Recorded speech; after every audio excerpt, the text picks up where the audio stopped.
हुकुमशाही येऊ पाहते किंवा आलेली आहे। खुल्या वातावरणामध्ये निवडणुका होऊ द्यायला पाहिजेत।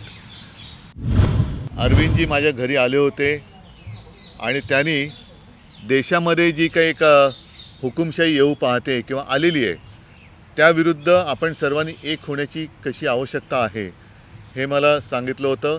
स्वतःहून आले होते, त्यांनी एक पुढाकार घेतला आणि नेमकं निवडणुकीच्या तोंडावरती जसं हेमंत सोरेनजींना अटक केली, अरविंद केजरीवालजींना अटक केली, याचा अर्थ असा की हुकुमशाही येईल अशी भीती नाही, आता हुकुमशाही आल्यातच जमा आहे।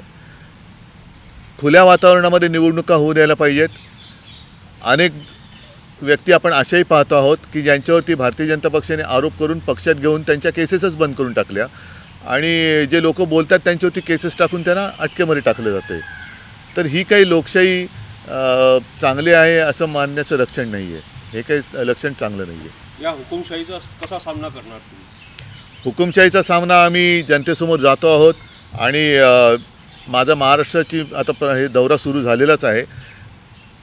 थोडंसं मी वेग हळू केला आहे तो एवढ्यासाठी कारण निवडणुकांच्या तारखा पुढे गेल्या आहे, पण जिथे जिथे जातो आहे प्रचंड गर्दी मला स्वागतासाठी उभी असते, सभेला गर्दी आलेली असते आणि सगळ्यांच्या मनामध्ये एक उद्वेग आहे, संताप आहे।